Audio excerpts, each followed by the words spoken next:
Hey, what is going on, everybody? I hope you are enjoying your weekend thus far. I hope you're ready for the week 8 action that we got going on tomorrow. So, why don't I just go ahead and get into my week preview video?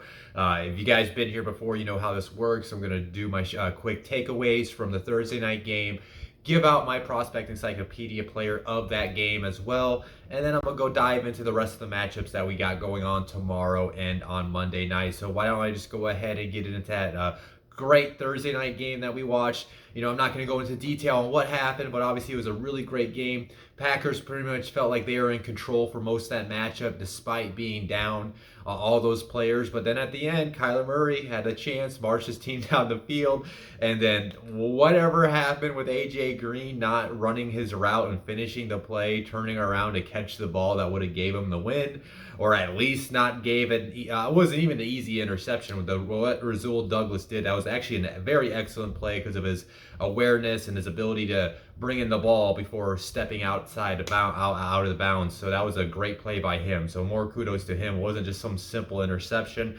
but the Packers found a way to win. So that is such a huge game for the Packers. It might not seem. I mean, obviously it's like a huge game to win on the road. You're down Devontae Adams, MVS, Lazard. You lost Tanyan at some point during the matchup, and you get that victory, especially after you kind of had that letdown at the goal line where they didn't convert on that 4th and goal play when Rodgers got the ball tipped. So, I mean, it's a great win for them because like the NFC is very close right now, battling for the number 1 seed. You got the Bucks doing what they're doing. You got the Cardinals and Rams trying to battle out in the NFC West, and then you got the Cowboys sitting there with 1 loss as well. So that number 1 seed, remember, there's now, like, it happened last year, but now that we got only the 7 teams in the playoffs, there's only 1 team that gets a first round bye. So this was a huge win for the Packers. I cannot understate that. So big win for Green Bay. We'll just have to see if they can carry that momentum going forward. But they did lose a couple guys for the season. As I mentioned, Robert Tonyan left the matchup. It came out yesterday. He did indeed tore his ACL. He's done for the season, so they don't have their tight end right now. I kind of wouldn't mind seeing them go reach out to the Giants and seeing if they could trade for Evan Ingram. I know Evan Ingram hasn't been the player that people thought he would be. I've been majorly disappointed into him. But maybe a change of scenery could help him out, and he could be a nice little receiving tight end in that Packers offense. I'm just saying. And then Kylan Hill, if anybody remembers that kick return, Kylan Hill got hit by Jonathan Ward. Both those players got hurt. Well, on that play, Kylan Hill did tear his ACL, so the Packers are down their 3rd string running back for the rest of the season. And then flipping sides of the Cardinals, like this is a kind of I want to say a brutal loss. Obviously, it stinks because the Cardinals had an opportunity to win this game. This is a game where they are kind of like, I don't know, it seemed like their offense was out of funk. DeAndre Hopkins was in and out of the lineup throughout the night, and they just really couldn't get anything going at a consistent rate. But I think they should be able to adjust and rebound, bounce back going forward. Obviously, the loss of J.J. Watt hurt them. They only found that out a couple days before this matchup. So I think they should be able to bounce back. They're going to be a good team going forward, but they're going to have to they have to figure out some consistency on that offense when they're going to be playing good teams like the Green Bay Packers, right? When it comes playoff time. Now, a couple notes on the Cardinals. Kyler Murray was seen in a walking boot after the game. The report as of yesterday, he is expected to be okay. Obviously, we'll find out more when we get into the coming week of practice. And then Jonathan Ward, the player, like I mentioned, that hit Kylan Hill on that kick return, he suffered a concussion. Luckily, obviously a concussion is nothing to joke about or not to take serious, but obviously that's it's a good thing because it was a very scary moment because anytime you guys see a guy get stretchered out with the helmet still on, you wonder if his neck's okay, if he's going to be able to walk, stuff like that. So he has that concussion, so hopefully he can get over that sooner than later, and he's good to go for the rest of his career. And then go ahead and put a bow on this, the prospect encyclopedia of Thursday Night Football. I'm going to go ahead and give it out to the Mr. Quadzilla himself, A.J. Dillon. Yeah, he had 16 rushes for 78 yards.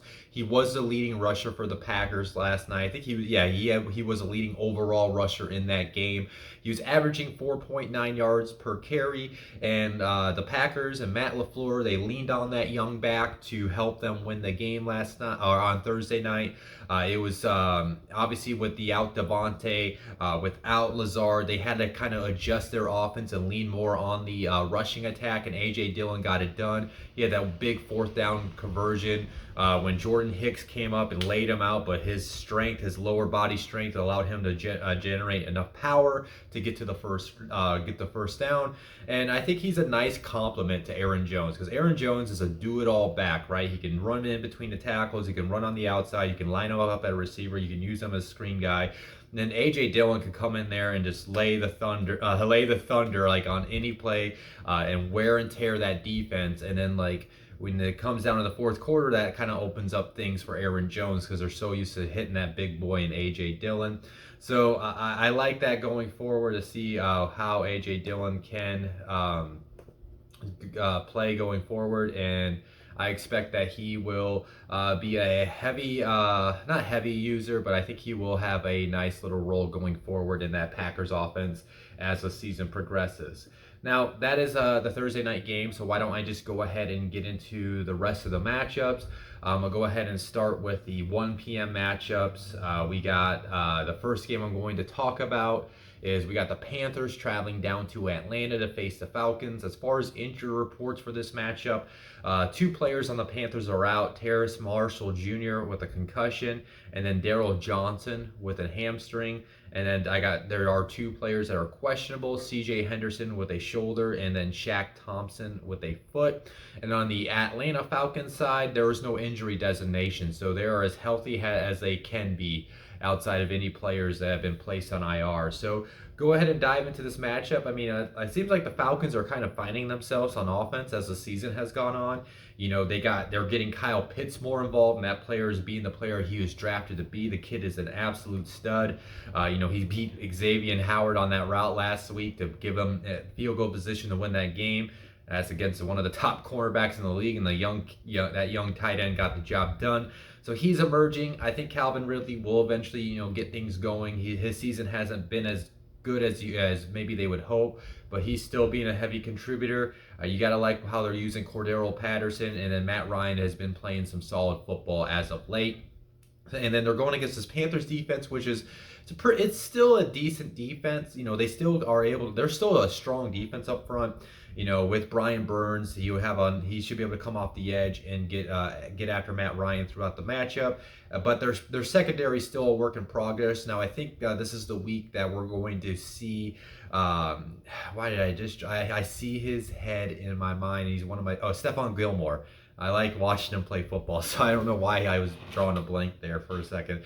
I think this is the week Stephon Gilmore makes his debut as a Panther, so that should help out the secondary. But yeah, I still think Matt Ryan and that passing attack should be able to move the ball against the Panthers. I think Kyle Pitts and Calvin Ridley should have a nice day, and they should be able to put themselves in scoring position more times than not. It's just going to be on them converting those drives into the touchdowns. And then you flip sides of the ball, man, like this offense on the Panthers have completely fell apart as the season has progressed. And Sam Darnold just has not been the quarterback that he was looking like when CMC was in the lineup. So it's going to be interesting to see if they can bounce back against this Falcons defense. The Falcons defense is not that great. If there was a defense to have a get-right type of matchup, it would definitely be this type of matchup against the Falcons defense. So we're going to have to see if Sam Darnold can salvage his season, because, we're getting to the point where he got benched last week.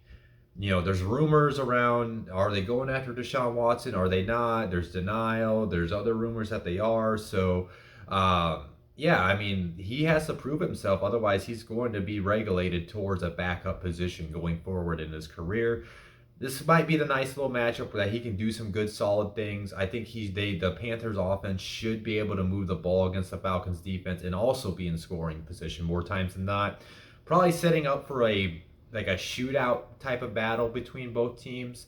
I've been going back and forth on this matchup all week because I think the Panthers are the better team, But I just think the Falcons have like more momentum going for them, where I think they're going to be able to go back and forth between this matchup. I think it's going to come down to whoever has the ball last in the fourth quarter. Man, I've said it before. I can't get on Sam Darnold. I just don't think he's going to get the job done here. I'm gonna go with the veteran Matt Ryan to find a way to win his team the game in the fourth quarter. I say they barely squeeze out a win over the Falcons. They win like a 28-27 win tomorrow. And then going to the next matchup, this is a huge matchup that has a lot of implications on the line. You got the Tennessee Titans traveling up to Indianapolis to face the Colts. The start with the injury report here with the Titans. These three players are out. Julio Jones is with his hamstring, Kari Blasingame with a knee, Darrington Evans with a knee, and then these four players are questionable. Chris Jackson with a foot, Tier Tart with a groin, Kendall Lamb with an ankle, and then Rashawn Evans with his ankle. And then taking a look at the Colts injury report, this is the healthiest they've been all year. Bo Peep Keys is out with his hamstring. Now, these three players are listed as questionable, but they're all expected to play. T.Y. Hilton with his quad, Xavier Rhodes with a calf, and Braden Smith with a foot and thumb. And yeah, Braden Smith's supposed to play for the first time this year. He's been out, well, not first time this year, first time since he got hurt in week 1. And this will be the first time the Colts starting line will be together in a matchup. So that is huge because they finally get their starting offensive line together. Jonathan Taylor is playing as good as he's been. Carson Wentz is playing as good as he's been with the Colts. And then they're going against a Tennessee defense, which is pretty stout up there in front with the guys like Denico Autry, Jeffrey Simmons, and Bud Dupree. But their secondary is still banged up, and you can throw the ball against them. So I'm expecting a really strong game from Carson Wentz. I think he's going to attack that defense with his weapons and Michael Pittman Jr. I think T.Y. Hilton's going to have a strong game. They'll get Mo Alley-Cox involved, and maybe some other guys within the offensive scheme can open up. Maybe a Kylan Ransom type of game. But I think the Colts are going to be able to move the ball against the Tennessee Titans. And this is a huge game because basically if the Titans win this game, they basically win the division and they lock up a home playoff game by week 8. That's kind of crazy to think about. But if the Colts can win this game, they get to 500. They're only one game down to the Titans, and they salvage their poor start to the season. They have an opportunity to not only get into the playoffs or put themselves back in the playoff picture, but still go after that AFC South title. So I think the Colts are going to lay it all out on the line, especially Frank Reich. I think he's going to open up his playbook and use whatever it takes to put up points against the Titans tomorrow. And you flip sides of the ball, it's all coming down to King Henry, right? Nobody can stop King Henry. That guy is so dang good at running the ball. So it's going to be on the Colts defensive front, Darius Leonard, DeForest Buckner to slow down Derrick Henry. Derrick Henry has gone over 100 yards in 4 straight games against the Colts. That's where they need to stop him. If they can slow him down, and then they just need to get on pressure on Ryan Tannehill. But the Colts defense is still suspect, giving up those easy passing plays. But Julio Jones is out. So A.J. Brown's probably going to have a heavily targeted game. I do think the Titans are going to be able to move the ball. I mean, they did it last time. They're going to be able to do it again tomorrow. They're going to put themselves in scoring position more times than not, especially because of how the defense plays. But the defense just needs to capitalize on those potential turnover opportunities. I think it's going to be a very close game. I think it's going to be a back and forth battle. Who could step up in the fourth quarter and make a play? And I think it's going to be maybe a turnover in the fourth quarter that decides this game. I always viewed these two teams splitting the series. Tennessee got the home win last time, so I'm definitely going to pick my Colts to win at home. I think they win like a 24-21 win tomorrow. And then moving on to the next matchup, we got Miami traveling to Buffalo to face the Bills. As far as the injury report on the Dolphins side, these 4 players are questionable. Jerome Baker with a knee, Noah Igbenogany with a knee and ankle, Greg Mance with a groin, and then Devontae Parker with a shoulder and hamstring. And then on the Bills side, Dawson Knox has been ruled out with his hand injury. Spencer Brown is doubtful. I think with a shoulder injury, I put doubtful twice in there. That's how tired I was after a long week of work working on that last night. And then Justin Zimmer has been listed questionable with his foot injury. Yeah, I'm gonna be probably pretty quick with this one, guys. Some of these matchups it's pretty clear who's going to win. I don't really have to go into breakdowns for you to expect what to happen. But yeah, Bills are coming off a bye week. They're as healthy as they can be. So I think their offense is just going to come out humming right away against this Dolphins defense, which has not showed anything promising this year. I think Josh Allen's going to pick them apart with, Stephon Diggs, Beasley, Emmanuel Sanders, and he's going to put up 300 yards and 3 touchdowns tomorrow. I don't see how that Dolphins defense has a good game against the Bills. And then you switch sides of the ball. I do think Tua Tagovailoa has showed some good things over the last couple weeks, but you just got all that trade rumors with Deshaun Watson going on right now. It seems like this organization is getting pulled in 3 different directions. Coach wants to do one thing, GM wants to do another thing, and the owner wants to do his thing. So I don't think that's going to vibe well on the field and provide a good on-field product. Maybe they should put together a touchdown drive or 2. I just don't think it's going to be enough. We saw the Bills spank them last time down in Miami. Now this is up in Buffalo. I don't see how it's going to change. I think Buffalo handles their business. They win like a 35-17 type of win tomorrow. And speaking of another quick preview, it's probably going to be this one as well. We got the Cincinnati Bengals traveling out to New York to face the Jets. On the Bengals injury report, Chris Evans has been ruled out with his hamstring injury. And then Auden Tate is questionable with a thigh injury. And then on the Jets side, these 4 players are ruled out. Tevin Coleman with the hamstring, Bryce Huff with the back, Trevon Wesco with the knee, and Zach Wilson with his knee injury. And then Corey Davis has been listed doubtful with a hip. And then these 4 players are questionable. Ashton Davis with a shoulder, Tyler Kroft with a back, Shaq Lawson with a wrist, and CJ Mosley with his hamstring injury. So yeah, like I said, guys, this is going to be a very quick preview. Maybe if Zach Wilson was playing, maybe I could think something. But then again, I was the guy that was thinking the Jets could take advantage of all the injuries the Patriots are dealing with and get a win last week, and they got spanked by New England. So yeah, I think Cincinnati's going to handle their business. Mike White is going to get the start for the New York Jets. He's getting his first career start, and I think the Bengals defense are going to be able to take advantage of that. I like the Bengals defensive front to dominate in the trenches. That's going to allow them to create sacks and get pressure on Mike White, make them into early decisions, and that's going to result in turnovers. So I think the Bengals are going to have a good game tomorrow against that Jets offense. And then the Jets defense is all types of banged up right now, and they don't have their starters within the offense. So I think they're going to be able to move the ball pretty easily. I think Joe Mixon's going to have a good game, and they're going to put up like 4+ touchdowns against the Jets tomorrow. They're going to dog walk the Jets. I'm not going to go into too much detail. I think Cincinnati handles their business. I say they win like a 31-14 win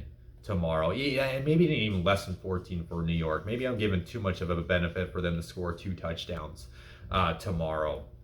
And then this next game, we got the Pittsburgh Steelers are traveling to Cleveland to face the Browns. As far as the Steelers injury report, we got Eric Ebron is out with his hamstring injury, and then Melvin Ingram is out with his he's doubtful with his groin injury.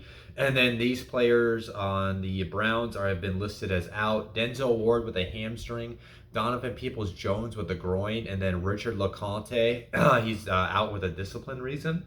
And then these players are questionable for Cleveland. Odell Beckham Jr. with a shoulder, Jadeveon Clowney with an ankle, groin, and knee. AJ Green with a groin. Malik Jackson with a knee. Takk McKinley with a groin, and Johnny Stanton with a calf injury.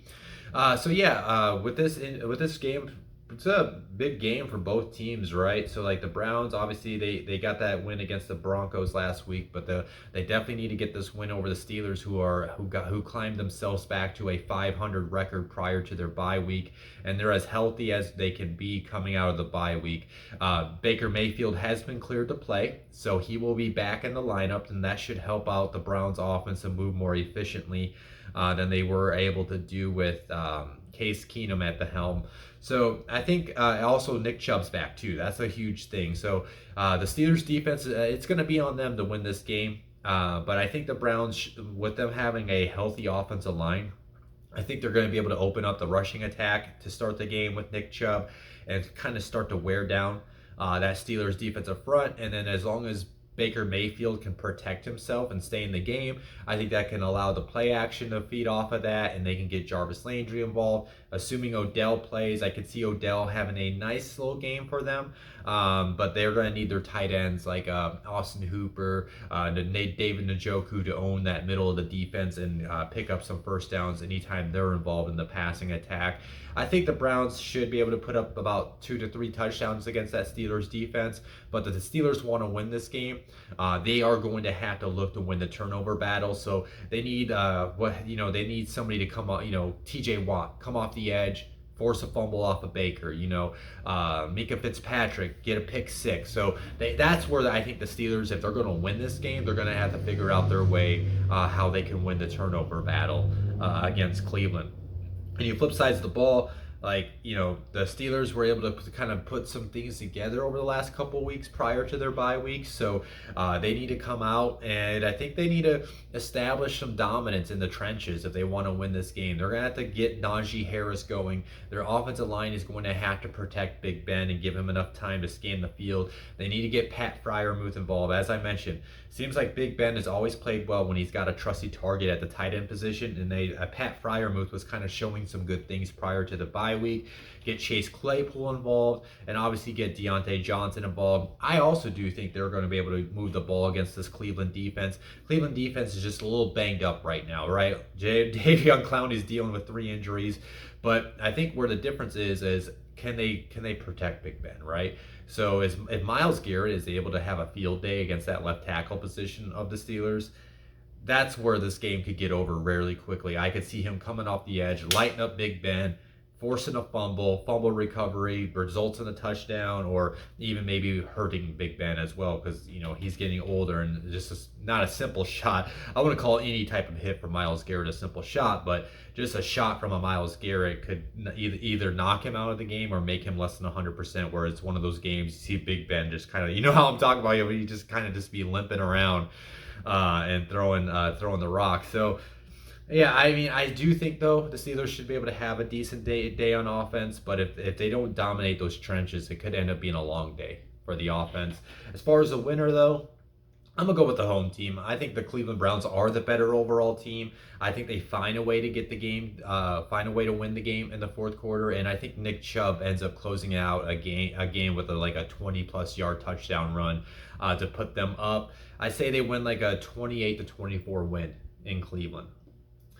And then moving on to the next matchup, we got the Philadelphia Eagles traveling out up to Detroit to face the Lions. So on the Eagles injury report, Miles Sanders has been placed on IR, so Sanders is done for the next 3 games at the minimum. And then Zach McPherson has been listed as out with a hamstring injury. Anthony Harris has been listed doubtful with a thumbs. He's injured both thumbs apparently and a groin. And then JJ Arcega-Whiteside has been listed as questionable with his back injury. And then these 5 players are questionable for the Lions. Trey Flowers with a knee, Jerry Jacobs with an illness, AJ Parker with a neck, DeAndre Swift with a groin, and Jamal Williams is questionable with his thigh injury. So yeah, as far as this matchup, how I think this is going to go, this is very interesting because you got 2 very bad teams. The Lions are searching for their first win. They have fought so hard, against really good teams. They were in it against the Rams last week, and then they had the opportunity to beat the Ravens. They couldn't close, and then they lost on that other last-second field goal. I forget to who that was against them, but regardless, that's the thing. They are fighting hard underneath Dan Campbell. Now, starting on the offense, obviously the offense has nothing really promising outside of DeAndre Swift and TJ Hawkinson. Jared Goff, he can play well in stretches, and then he has his moments where he turns the ball over. I do think it's going to be an up and down day for that Lions offense, but I think they're going to be able to find drives where they're able to move the ball. I think TJ Hawkinson's going to have a strong game because those linebackers of the Philadelphia Eagles are not that great, especially in coverage. So I think TJ Hawkinson should be able to have a good game. I think they will be able to get the DeAndre Swift in screens and in the open field, and he can use his ability, his agility in open space to create big chunk plays for the offense. But they are going to need somebody in that wide receiver room to step up and make some big plays when it's counted on. But I do think the Philadelphia defense is going to be able to, Javon Hargrave's going to maybe be able to maybe get up in Jared Goff's face and force a fumble or interception. There are going to be a couple turnovers, I think, from the Detroit offense. And then you flip sides of the ball. I mean, what's that Eagles offense is just like I don't know. It's a mess. Just call it what it is. They fight. They get all their production in the fourth quarter, which is nothing you never want to count on. It seems like they always start games slow. They can never come out firing on all cylinders. Now they're out Miles Sanders, who they weren't even using anyway. So I don't know what they're. I don't know how they're going to make Detroit respect their rushing attack when they haven't really shown that they have one. So as long as Detroit can not let a Devontae Smith carve them up in the passing attack, they can keep Dallas Goedert in check. I think they're going to be able to kind of deal with this Eagles offense. I don't think this Eagles offense should scare anybody at this point. I really don't. And that includes this really terrible Lions defense. So I think they're going to be able to somewhat keep them in check. There are going to be some drives that the Eagles are able to put themselves in scoring position, but I think this is not an offense that the Lions should actually fear. I mean, look what they kind of did against the Rams offense last week. Rams offense is light years better than the Eagles offense. So I think they're going to be able to step up and maybe even make some turnovers as well. I said this earlier in the week in one of my, I think in the waiver wire preview, the top streamable defenses. Go watch that if you haven't yet, but I'm going to go ahead and do it. Lions are going to get their first win, guys. I think Dan Campbell gets his first win. He takes advantage of this matchup. This is not like a favorable matchup for them, but this is a matchup where if they are going to finally get their first win, it should be against the Philadelphia Eagles. I say they find a way to close it out in the fourth quarter. They win like a 21-17 win in Detroit. And I'm going to go ahead and move on to this next matchup. This one will probably be very quick. We got the Rams traveling out to Houston to face the Texans. A couple of things. One little note: he's still on the team, but Deshaun Jackson asked for a trade. They mutually agreed to seek out this trade prior to the deadline on Tuesday. So he's not going to play tomorrow. It's not like they really need him anyways to win this game. And then taking a look at the rest of the injury report for the Rams. Andrew Whitworth is out with a knee injury. Sebastian Joseph Day is out with a chest injury.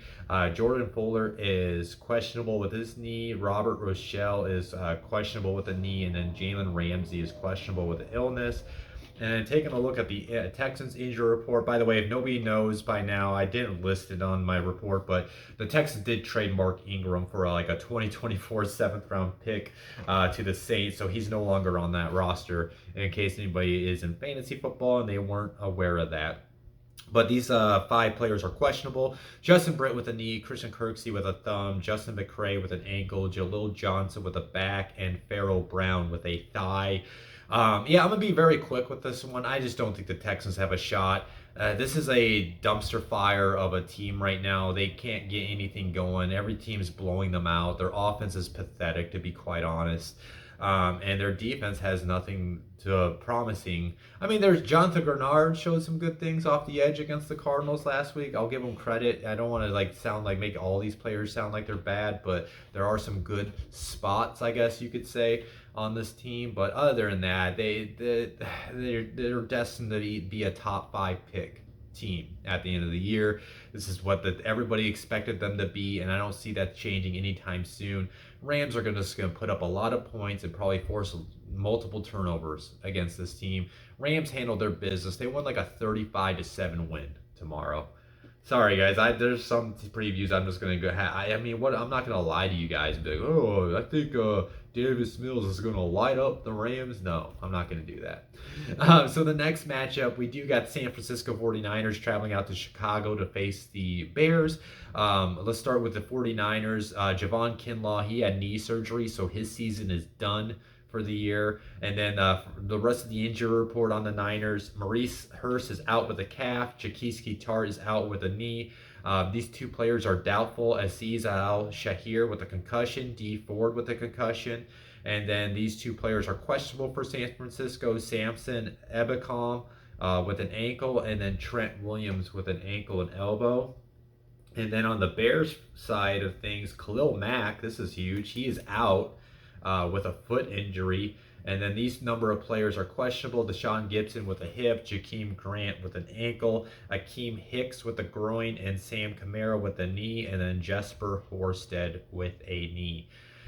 Man, so this matchup's very weird for me to pick because, like, I really don't like what's going on with San Francisco right now. I don't like Jimmy Garoppolo at the quarterback position, to say the least.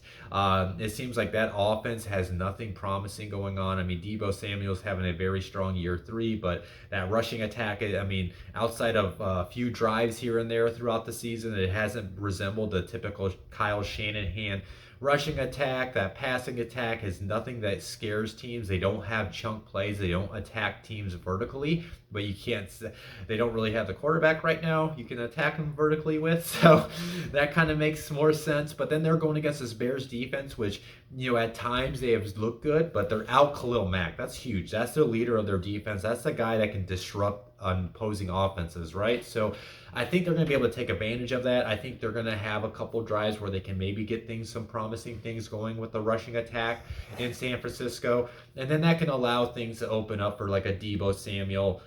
Maybe they get Ayuk going, but I don't even want to trust that situation at all. But I do think the Niners should be able to put up about 2 to 3 scoring drives against that Bears defense.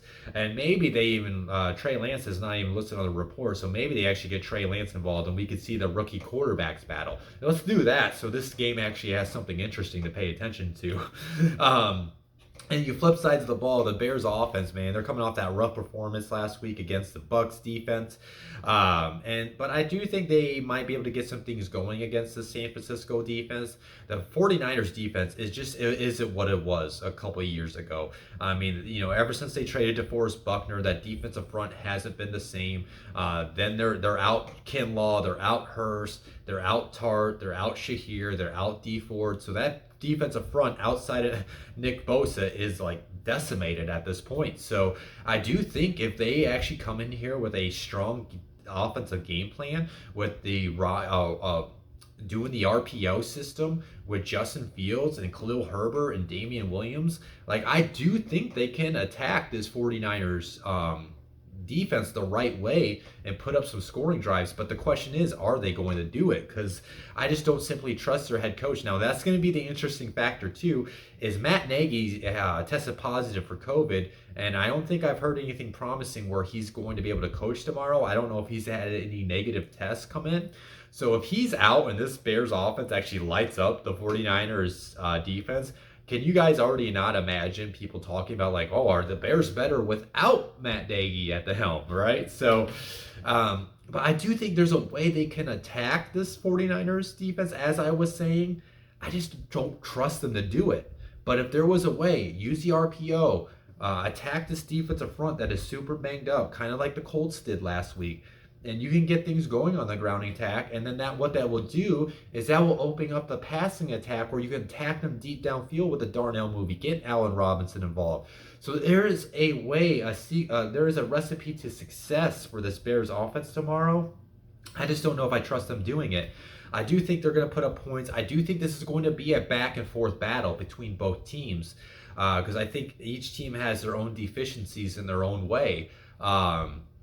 If I'm going to go ahead and pick a winner, man, this is another game I've been back and forth. It's like, man, I could see Justin Fields having his breakout game, But then it's like, I just don't trust Matt Nagy and that coaching staff at all. So with that being said, I'm going to go with my man, Kyle Shanahan. I know everybody's out on him right now as a head coach. I still believe in him. I actually think Trey Lance is going to step in this game at some point, and that's going to change the things for the San Francisco offense. So I'm going to have San Francisco win this game. Let's give them a 24-20 win for San Francisco tomorrow.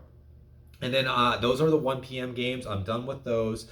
So I'm going to dive into the 4 p.m. games. We got the New England Patriots traveling out to LA to face the Chargers.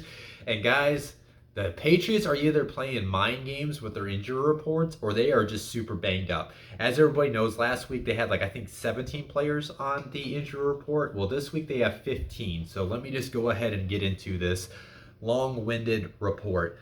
Brandon King is out with a thigh, and the next 14 players are questionable for tomorrow. David Andrews with an ankle, Jawan Bentley with the ribs, Kendrick Bourne with a shoulder, Kyle Duggar with a neck, Nick Folk with a knee, Devon Godchow with a shoulder, Dante Hightower with a ankle, Shaq Mason with an abdomen, Jonnu Smith with a shoulder, Josh Uche with a shoulder, Kyle Van Noy with a groin, Sean Wade with a concussion, Dietrich Wise with a knee, and Carl Davis with a hand. And then taking a look at the Chargers injury report, very short. Drew Chanquel with the chest, and now Austin Eckler with the hip. He did not practice the last 2 days, so that's obviously something to pay attention to for fantasy football owners. Honestly, I don't know where he stands.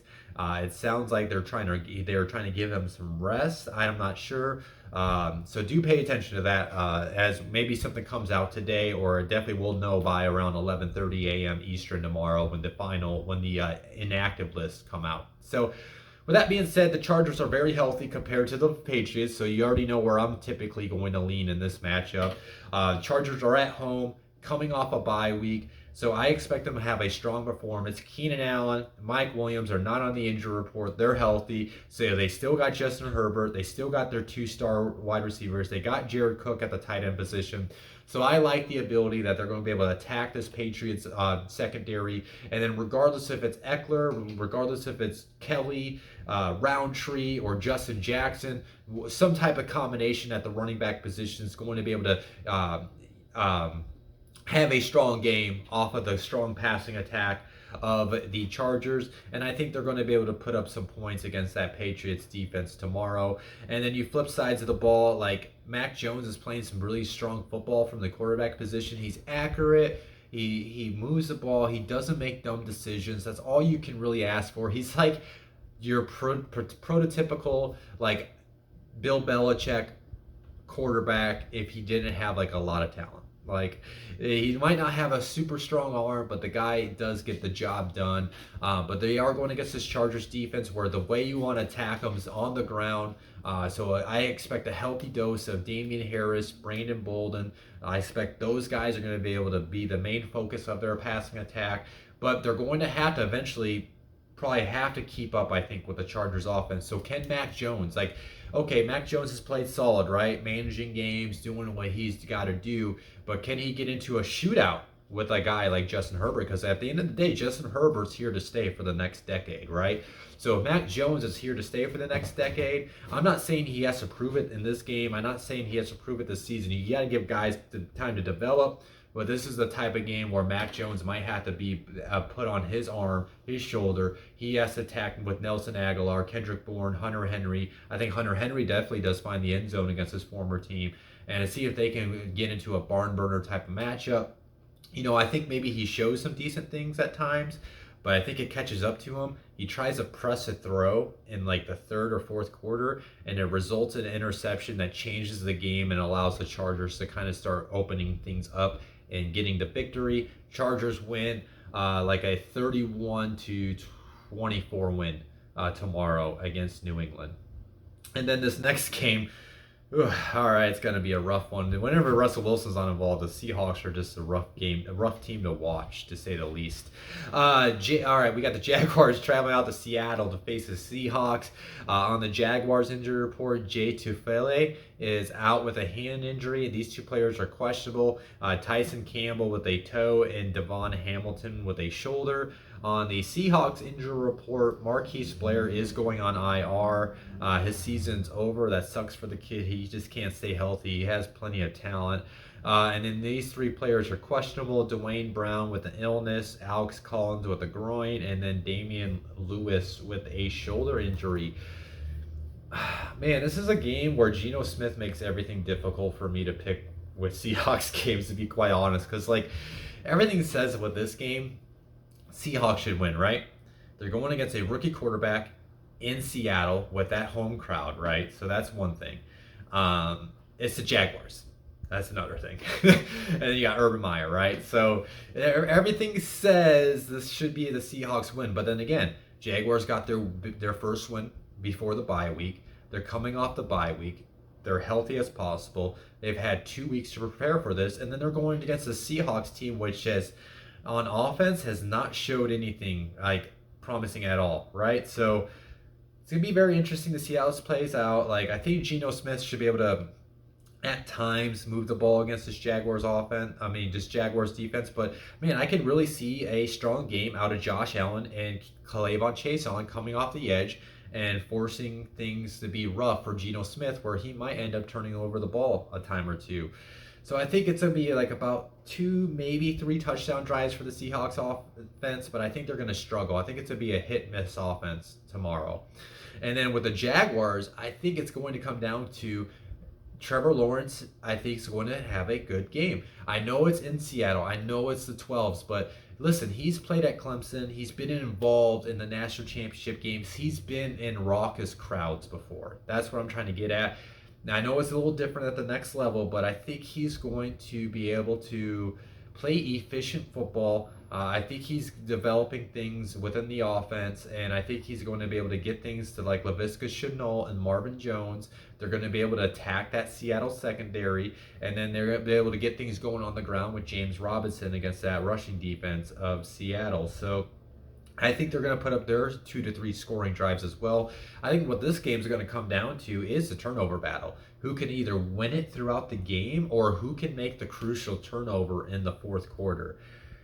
I kind of view these teams as even right now because Russell Wilson's out of the picture, obviously. And whenever it's teams that are even, I start to look at the quarterback position. I'm trusting Trevor Lawrence over Geno Smith. I am.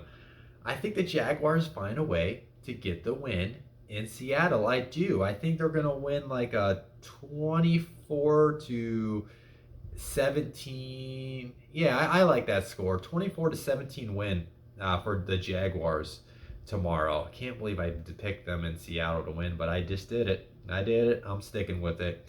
All right, so the next game we got going on, we got the Tampa Bay Buccaneers traveling over to New Orleans to face the Saints. As far as the Buccaneers injury report, Antonio Brown has been ruled out with his ankle injury.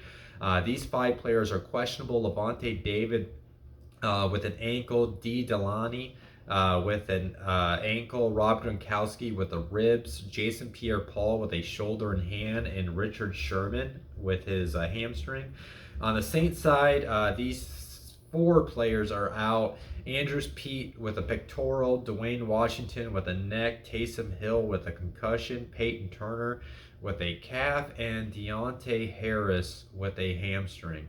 Yeah, so as far as this matchup, how I think it's going to go, let's start with the Saints offense.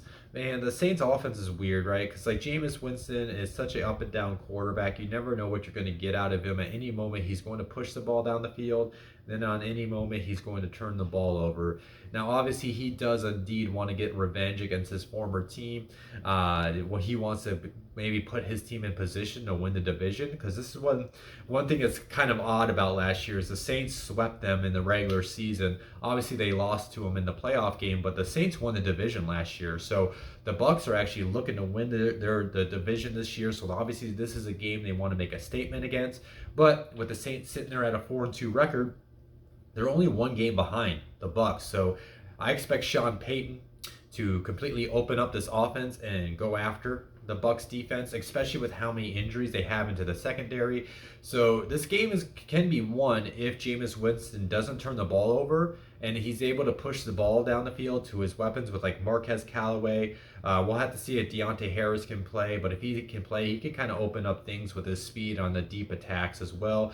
They got Mark Ingram back, right? I think the expectation is Mark Ingram's going to play. He knows the offense. So what that's going to allow them to do is that's going to allow them to line up Alvin Kamara in the slot and use him in his traditional way and not use him as like a traditional back like they have been this season. So that will kind of get things open, so that the Bucs defense is going to have to make sure they can keep him in check, Alvin Kamara. And as long as they can keep him in check, I really don't see any type of efficient drives out of the New Orleans offense, but I still think they're going to put up some scoring some scoring points, because I just don't trust the Bucs secondary until they get everybody back in that cornerback room. So I think they're going to be able to put up about 3 touchdowns against the Bucs. And then you switch sides of the ball.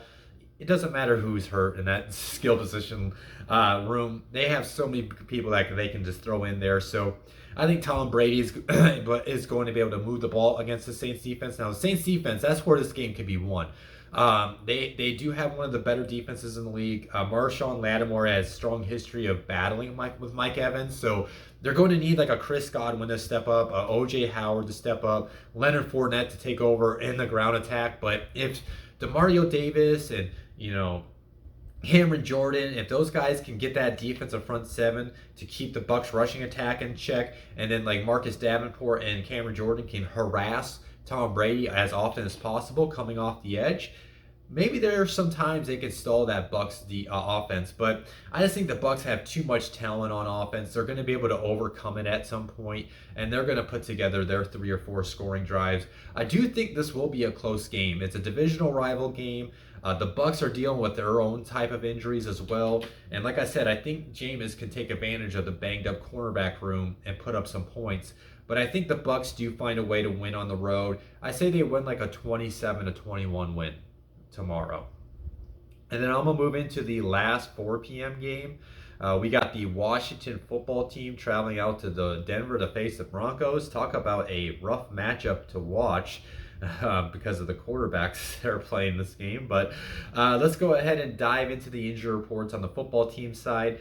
These 3 players are out for Washington: Dyami Brown with a knee, Sam Cosmi with an ankle, and Curtis Samuel with a groin. These 4 players are questionable: William Jackson with a knee, Brandon Scherf with a knee, Cam Sims with a hamstring, and Cornelius Lucas with an illness. And then these 3 players are, 1 player is out for the Broncos: Mike Purcell with a thumb. These 2 players are questionable: Von Miller with an ankle and Jamar Johnson with a quad. Yeah, so as I already said, this is probably going to be a rough matchup that I think is going to be a low-scoring game, and it's going to come down to if the defenses can force turnovers to put their offenses in favorable field position so they can have an easier way to put up points in this matchup.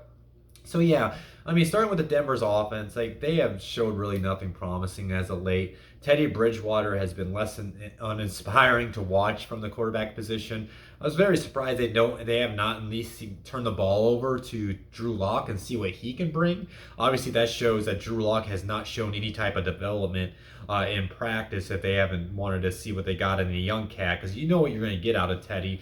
But this week they are getting Jerry Jeudy back, so that should maybe open up things in the passing attack. I could see a strong performance between Jerry Jeudy and Courtland Sutton, and then with Jerry Jeudy and Courtland Sutton opening things on the outside, that allows things to open up for Noah Fant, and maybe they can get things going on the ground attack too. But I do think the football team's defensive front is going to be able to harass Teddy. Teddy really doesn't have that much. I mean, he has got slight mobility, but I think they're going to be able to keep him in the pocket, harass him, force him into early decisions, and maybe they can find a way to create turnovers.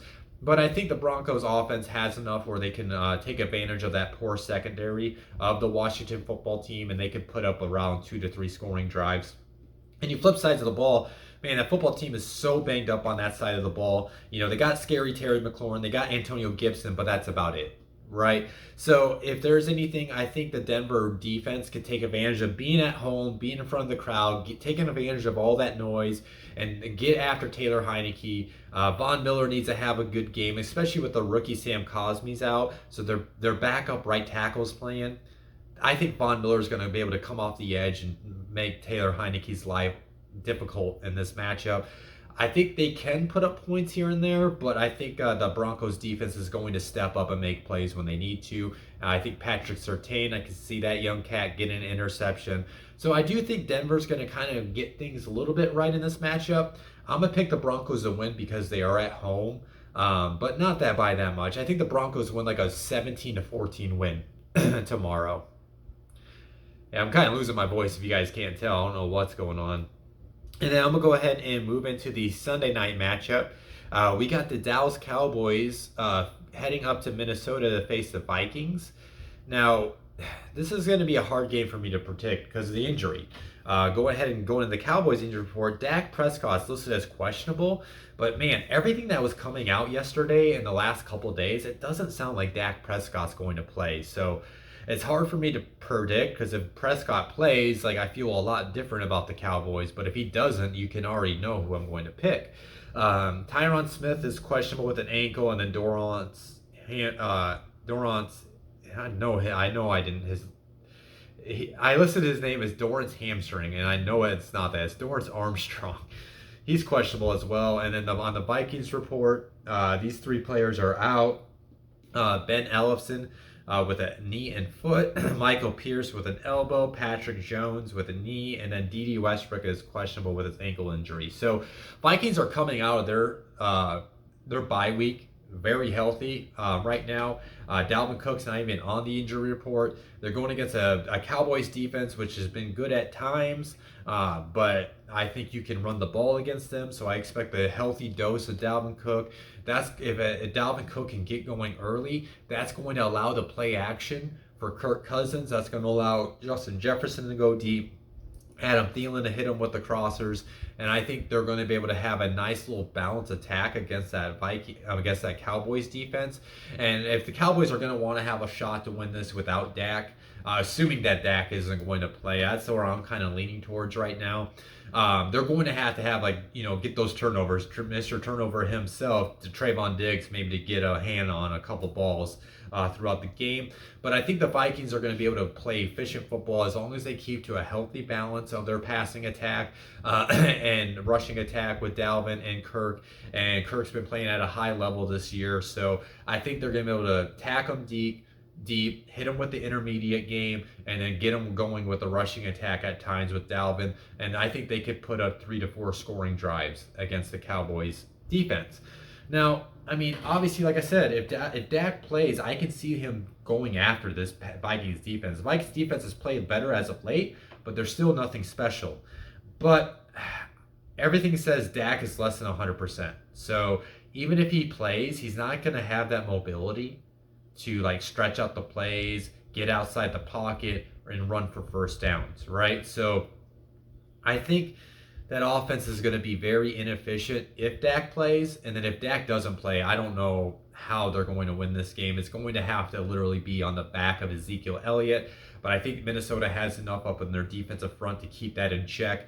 They're going to be able to force turnovers if Dak doesn't play. So yeah, I'm going to go ahead and pick the Vikings because I can't even talk out the Cowboys offense because it's is Dak going to play? Even like I said, even if he does, him not being able to be mobile, which is an element to his game, which makes him such a good quarterback, is not going to be there, right? So I think they have enough offensive firepower where if Dak can maybe somewhat play limited, that they can get into a barn burner and keep up with the Vikings offense.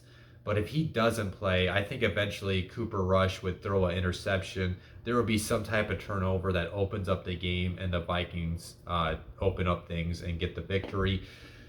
It should be a closer game, but if Dak doesn't play, I think the Vikings handle their business. I think they win a 28-21 win. But I'll say this: if Dak plays, I think the Vikings win they would have to score more points, I think, than 28. I think they would win a 35-31. Maybe a 35-30 type of win. Either way, I think the Vikings win just because Dak's banged up.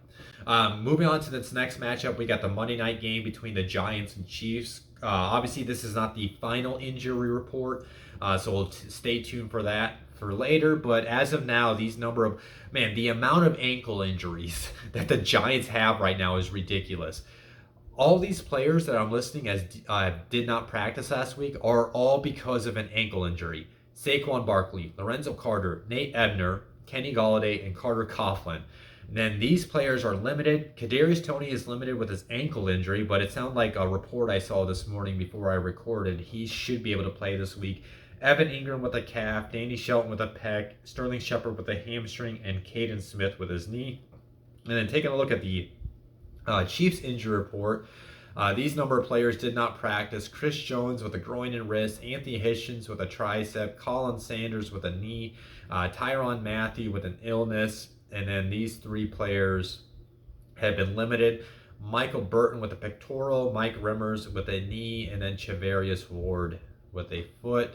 So yeah, taking a look at this matchup, starting with the offense, like I don't think the Chiefs are going to do what they did last week and only score 3 points. I mean, that was kind of ridiculous, especially against that Titans secondary.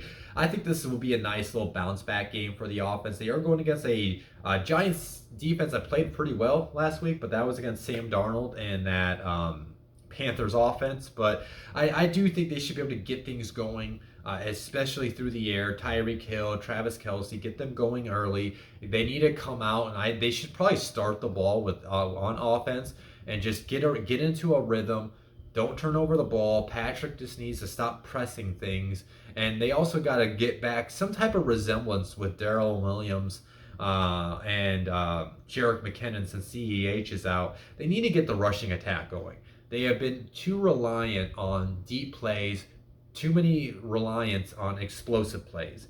They need to get back to keep it simple, stupid. That's an old saying one of my old jobs we used to say. Keep it simple. Take advantage of what's given to you. And then when you take advantage of what's given to you, that's when you can go back to those deep shots with Tyreek Hill, Mecole Hardman, stuff like that. So as long as they can get back to the basics, I think they're going to be able to get back to being a good offense, and then that's going to be able to allow them to put together probably around like 3 to 4 scoring drives against that Giants defense. Now, flip sides of the ball, the Giants offense is going to have to probably play catch up, but they are going against a very poor Chiefs defense. So can Daniel Jones take advantage of it? Obviously, it's looking like he's going to be out Saquon this game. Looks like he's probably going to be out without Kenny Golladay, but can Kadarius Toney, if he does indeed play, can him and Daniel Jones take advantage of this Chiefs defense? Obviously, they need to get Devontae Booker involved to take advantage of the rushing legs of Daniel Jones. And the Chiefs, man, they just need to figure out a way to force turnovers. Like, can Tyrann Mathieu maybe come up with a clutch interception in the 4th quarter? Can maybe somebody come off the edge and light up Daniel Jones for a fumble? Because, the Chiefs defense has not shown anything that they could stop anything. I do think the Giants are going to put up some points on Monday night. I think they can get to that 3 to 4 scoring drives as well to try to keep this within a game. But I think at some point, I think the Chiefs' deep offense, I feel like they're going to explode in the second half and really open up this game. And then I just think the Giants fight to crawl back, but then they fall short in the 4th quarter. I think the Chiefs win like a 35-28 win over the Giants on Monday night. So yeah, that's my preview for you guys. I hope you did enjoy it. As always, if you did, hit the like button. If you have not subscribed to my channel, hit the subscribe button. I'm going to keep on pumping out this content for you guys. I'm going to go ahead and get off of here just so I can get this edited and uploaded. I know I don't have much of a viewing window because of the 24-hour windows this comes out before the games tomorrow, but I do appreciate everybody that does enjoy my weekly previews. I'll be back on Tuesday for my top waiver wire streams and streamable defenses. Anybody has any fantasy questions, football questions, hit me up on text, hit me up on Twitter, at me, DM me. You can get in the comment sections of my videos and I'll get back to you guys. You guys enjoy the rest of your weekend. Enjoy those games tomorrow. Peace out.